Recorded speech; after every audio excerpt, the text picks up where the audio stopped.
Tahtsin rääkida natukene mingite muremõtetega ja tulenevalt siis olukorrast, et praegu on selline sügav kriis. Kõige algatuseks ma tahaks, loodan, et ma ei kuku siit ümber, et te näeksite ise tegelikult, kui imeilus on väljas.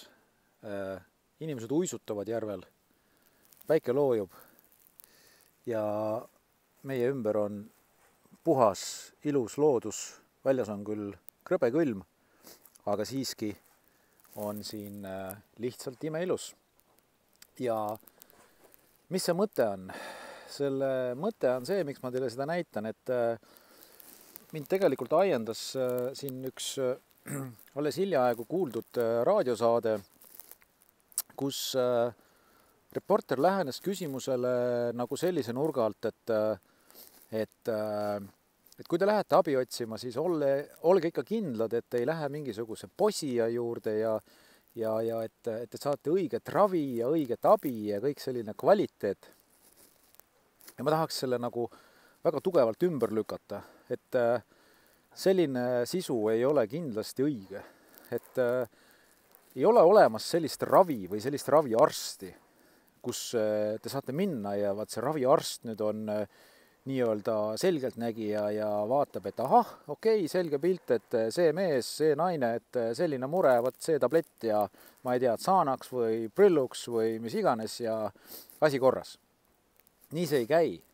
Et see, et kui te tahate nagu reaalselt nii-öelda ennast aidata, siis igasugune aitamine käib eelkõige ikkagi seespoolt väljapoole. See tähendab seda, et te peate ise ennast leidma ja ise ennast suutma tasakaalustada. Kui me siin üldse mingisugustest ravimitest räägime, siis ma esiteks ei soovitaks, et ma olen näinud ise olukordasi, kus olen olnud perearsti juures ja tuleb inimene, kes ütleb, et tal lähedane sai õnnetuses surma, et ta vajaks nagu rahustit või midagi sellist. Ja ta lihtsalt saadetakse ära, öeldakse, et ei, et lähim aeg, mis me saame pakkuda, on teile siin mingisugune 3 nädala pärast, et kui te tahate, saate siis tulla nii-öelda perearsti jutule. Et see on lihtsalt nii rumal jutt, et sellega ei olegi nagu midagi pihta hakata. Et sellistes olukordades mina soovitaksin, et Eestis müüakse ka ravikanepit. 20% peaks ta vähemalt olema. Ja need kanepimüüjad, kes on apteegis või kust te seda ostate, oskavad teile ka soovitada, et mis see õige on. Aga nüüd tagasi tulles selle aitamise juurde, et teil suure tõenäosusega on keegi tuttav, keegi lähedane, keegi sõber, ma ei tea, naaber, kes iganes, kellega te rohkem läbi käite, keda te natukenegi rohkem usaldate. Rääkige talle oma lugu. Rääkige talle, et mul on sellised probleem, sellised mõtted, ma ei tea, mis teha, kus, mis iganes. Sest et mis esimene asi on, mis tegelikult teil vaja on ja kuhu nagu oleks vaja välja jõuda, on see, et te lihtsalt leiate nagu tasakaalu ja rahu. Ja selle tasakaalu ja rahu leidmiseks ongi see, et loomulikult loodus, loomulikult minge välja, käige ringi, kus iganes see sellisem rahulikum koht on see mets, on see järveäär, mis iganes see on, käige rahulikult ja leidke tegevusi, et need mõtted, mis nagu keerutavad peas, see ongi see probleem. Ja see ongi nagu see, et te nagu mõtlete, et oi, et kuidas ma selle või ühe või teise või kolmanda asja lahendan, mis ma selleks tegema pean, mis iganes. Ärge otsige neid lahendusi. Et see, et te olete nagu mõistlik ja normaalne inimene, on niikuinii. Ja need lahendused tulevad ka, kui nad tulla saavad ja millisel ajal. Aga vägisi nagu ei saa vastu voolu ujuda ja lihtsalt nagu proovida ilmtingimata mingisugust lahendust leida, et see nagu ei toimi. Ja sellepärast veel kord, et lihtsalt igasuguste murede lahendamine algab siiski alati seespoolt, nii nagu te kogu aeg, iga sekund te vabalt hingate, teil süda lööb, päike tõuseb ja loojub, meie planeet pöörleb, kõik see toimub ilma selleta, et me peaksime midagi selleks tegema. Ja täpselt samamoodi toimime ka kõik meie ise siin planeedil ja ka teie. Et selles suhtes veel kord, see, kes teid ära kuulab, see isik ei pea olema üldse mingisugune kõrgharidusega meditsiini õppinud või kes iganes, psühhiaater või psühholoog. See peab olema isik, kes lihtsalt kuulab teid ära.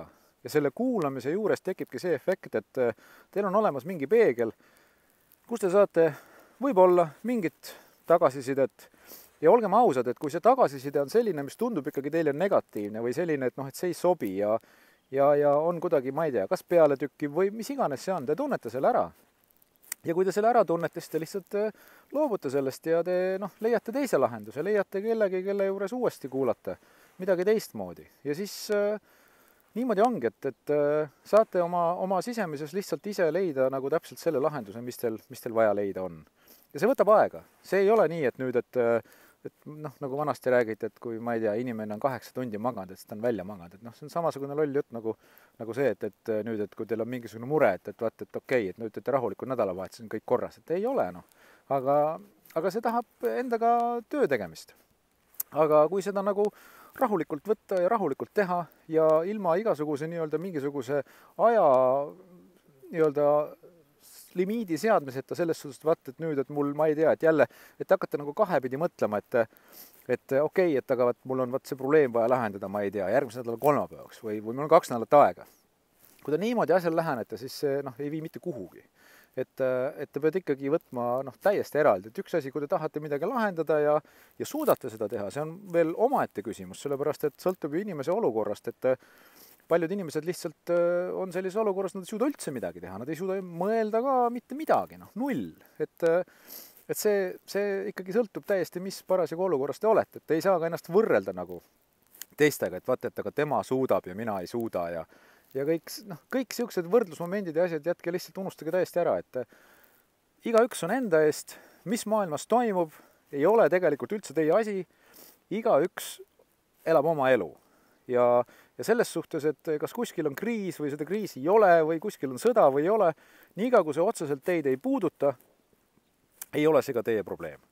Ja täpselt nii tulebki lähtuda, et ma ei ütle sellega, et ei oleks vaja teisi aidata, vaid ma räägin puhtalt enese olukorrast, sest et nii nagu lennukis on hapnikumask ja see tuleb kõigepealt lisada ikkagi enda näole ja siis aidata teisi, kas või oma lapsi, täpselt samamoodi on siin, et kui te ise ennast kõigepealt ei suuda aidata, siis ei saa te aidata ka kedagi teist ja selles suhtes ongi, et eelkõige ikkagi ise. No vot, selline see lühikene jutukene täna on, aga mõte siis selles jah, et ma ei näe, et oleks vaja kuskile panna mingitesse pikkadesse järjekordadesse endast kirja ja oodata mingisuguse spetsialisti arvamust, et ei ole, et see kõige suurem spetsialist olete te tegelikult ise ja see, et kas keegi teid oskab aidata või ei oska, see tuleneb ka ikkagi sellest, et seda te tunnete ise täpselt ära, et seal mingisugust imerohtu ei ole või mingit imetabletti ka ei ole, et see, et kui te hakkate võtma seal antidepressante või nagu ma ütlen, saanaks, need on kõik mõjudega asjad, et see saanaksi võtmine on samamoodi, et kui on tõesti väga-väga järsult väga suur probleem, et tõesti mingi täiesti hullumaja asi, eks ole, okei, et te võtate seda, teile arst peab selle kirjutama ka, kusjuures see ei ole apteegist vabalt saadav rohi, eks ole. Aga see õltub inimesest, et mõnel hakkab sellega pärast järgmistel päevadel kõvasti ka pea valutama või siis olete lihtsalt nii uimane, et te ei saa ka järgmine nädal aega mitte midagi tehtud, eks ole, et see kõik sõltub, et samamoodi on nende antidepressantidega, et see on tõesti kõik nagu meditsiini pärusmaa, et seal on aega vaja, seal on vaja, et arst kirjutab ja siis räägib teiega ja samas jätkuvalt, ega see arst, ta ei tea, ta täpselt tegelikult katsetab, teie olete see katse ja ennast ta katsetab. Et eelkõige, kui tõesti on mingisugune suurem jama korraga juhtunud, siis ma ei tea, proovige.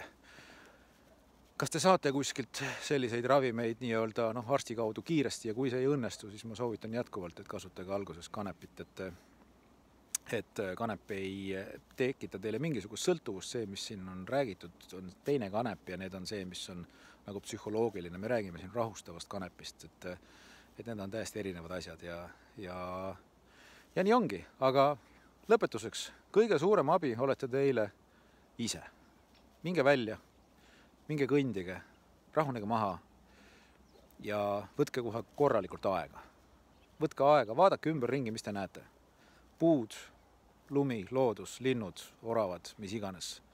Ja mõelge selle peale, et te toimite siin ilma ühegi käsuta täiesti vabalt, nii või naa. Ja see, mis teie ümber on ainult see, mis teie peas, kas te olete ise kujundanud või on keegi teine selle kujundanud, see ei ole tegelikult see, millest sõltub teie igapäevane elu. ja kui see igapäevane elu on selle tulemusena kuidagi läinud rappa ja noh, seal ala lõpmata on ju tihti nii, et te ei pea üldse ise selleks midagi teinud olema, vaid see keskkond või keegi teine või kus iganes, mis elu ikka toob igasugu muresid ja probleeme, siis lihtsalt leiate uued lahendused ja ongi. Ja ärge võtke asju nii tõsiselt ega südamesse.